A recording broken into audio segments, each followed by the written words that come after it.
est un éditeur et intégrateur de solutions logicielles pilotage pour les systèmes de management de QSE en entreprise. Nous allons aborder différents thèmes au cours de cette année, dont voici le premier. Je vais vous expliquer comment communiquer sur vos objectifs et suivre vos indicateurs dans un contexte de certification ISO 9001 version 2015.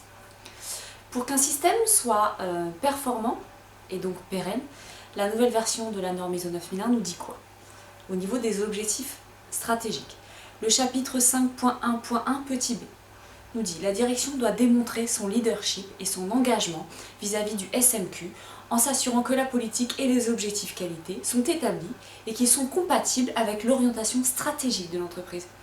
Aussi, la norme demandera, lors des revues de direction, de vérifier qu'il existe toujours bien ces axes stratégiques et que ceux-ci sont toujours en cohérence avec l'organisme. Simaline, dans son module pilotage, intègre les objectifs stratégiques de la politique qualité, sécurité, environnement. Simaline vous aide aussi à rédiger les revues de direction et à maqueter vos modèles de rapport qui feront l'objet d'un autre tuto d'ailleurs.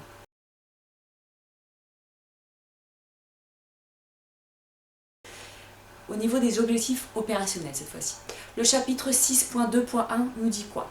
L'organisme doit définir des objectifs qualité. Ces objectifs qualité doivent être en cohérence avec la politique. Ils doivent être mesurables, surveillés, communiqués et mis à jour.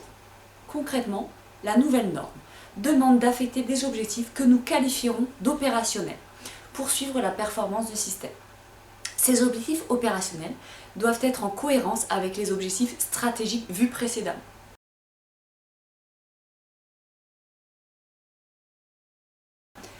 Au niveau des indicateurs cette fois, que nous dit la norme?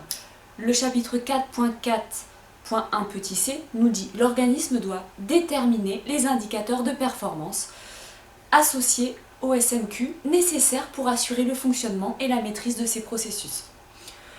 Dans son point 6.2 vu avant, la norme demande à ce que des objectifs opérationnels soient surveillés. Concrètement, la norme demande à ce que des indices de performance soient rattachés aux objectifs opérationnels permettant de réagir en cas de dérive du système. Simaline va pouvoir vous aider à suivre la performance des indicateurs issus des objectifs.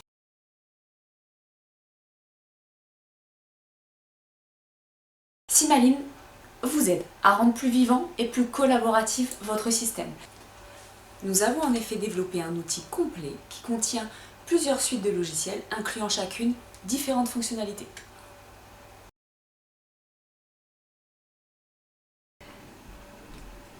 Pour récapituler, au sein du module pilotage, nous avons créé une fonctionnalité objectifs et indicateurs. En effet, à partir de la stratégie de l'entreprise, je vous propose d'insérer des objectifs stratégiques non mesurables.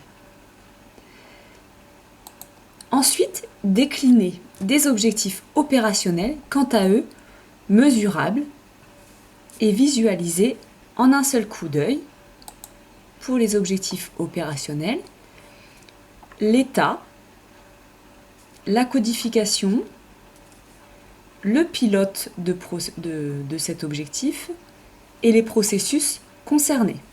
Tout ça associé pour chacun des objectifs stratégiques. Affecter ensuite autant d'indicateurs que nécessaire pour chaque objectif. C'est-à-dire, si je clique sur un objectif, j'affecte autant d'indicateurs que nécessaire. On peut également affecter une action et incrémenter le plan d'action général de l'entreprise issu des objectifs. Notre logiciel permet la mise à jour et la visualisation en temps réel du tableau de bord de l'ensemble des indicateurs de l'entreprise. Nous pourrons alors visualiser une tendance, ici, de l'évolution et un état des indicateurs, ici. Ce tableau de bord des indicateurs pourra être alimenté manuellement ou directement par le logiciel, ou encore par la réalisation au sein de nos équipes d'une passerelle avec les logiciels de gestion actuels afin de récupérer certaines données de l'entreprise. J'espère que ce sujet vous aura convaincu quant à l'agilité et à l'intelligence de notre outil. Pour plus de renseignements, www.simaline.com. À bientôt pour un autre sujet.